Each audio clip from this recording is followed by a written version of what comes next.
Inshuti namwe bakunzi ba Inkerebutsi TV,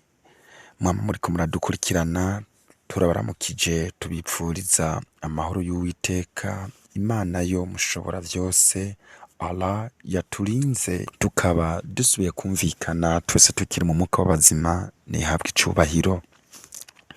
Imbere yuko ndababwira ivyaraye bishitse bishikiriye abadandaza bo ngaha mu gisagara c'Imabayi,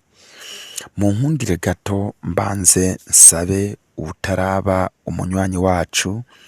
ko yoraba ahanditse sabone canke subscribe musi gato y'iki kiganiro aca hakora, hanyuma aca akora kuri ako gakengeri gaciye kaza, hanyuma akore kandi kuri iyo tute canke all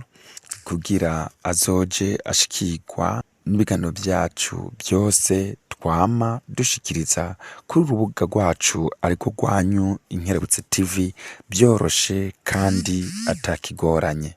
Ndabasabe kandi mu gihe muravye ikiganiro tubashikirije,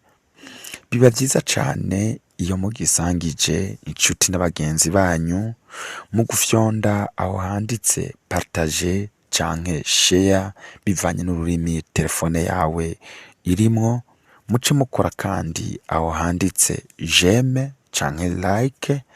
no kugira ico mubivuzeko mu gukora aho handitse commentaire canke comment. Hari igihe c'igenekerezo rya 24 mu Kakaro, nk'igihe c'isaha 9 z'ubucagucagu muri komine Mugina, neza na neza ku mugwa mukuru w'iyo komine nyene, hafi cane y'isoko nkuru y'Amabayi,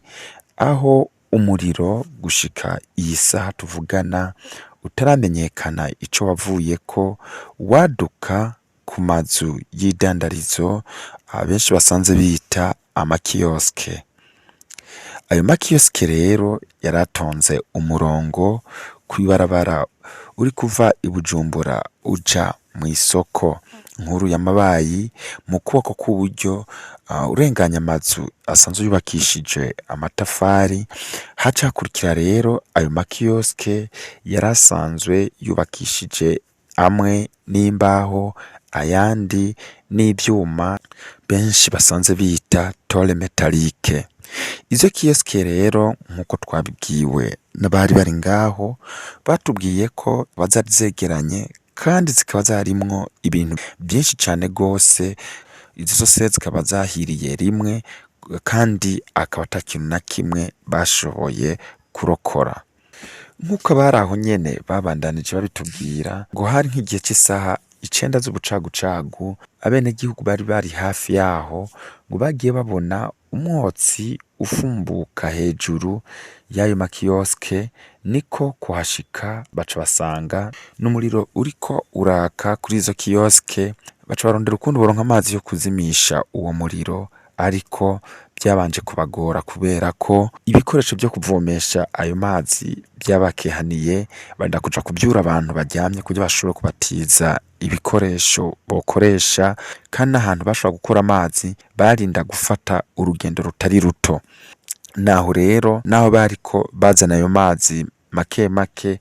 umuriro havuye urandagata ufata amakioske yose mpaka ivyarimwo vyose biratokombera. N'umubaro rero mwinshi n'agahinda kadasanzwe ku benegihugu bahora badandariza muri utwo tuzu tw'idandarizo bita amakioske, n'umubabaro mwinshi cane kandi no ku benegihugu bari bari ngaho nyene. Aho twahashika twasanze bose bajumarariwe, abadandaza bahora badandariza ngaho bari mu marira, bamwe bavuga bati amafaranga natsemwo ingurane kwatokombereye ngaha nzohava ndayakura he? Rero vyarumvikana neza ko naho bahora badandaza yuko amafaranga menshi bakoresha yoba ari amafaranga bari basabiye ko ingurane mu ma microfinance canke mu mabanke atandukanye kugira bashobore kwiyungunganya. Ivyo nonekaye rero nk'uko nari nabivuze, vyabaye byinshi cane kuko uwo muriro wahiye ari mw'ijoro, amazu nayo yari yugaye,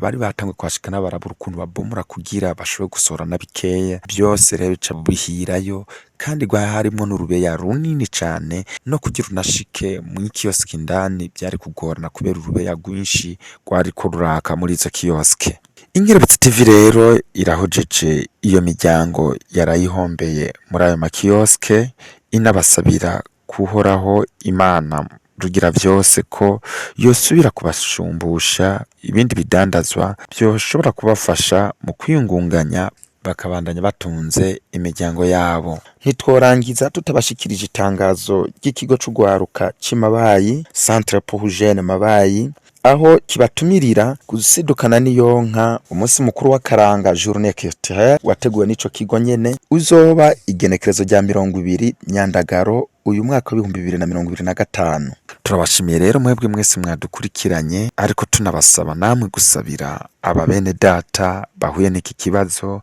Ahasigaye naho mu bindi biganiro vyacu byo hanyuma tuzoba dusubira. Bye bye.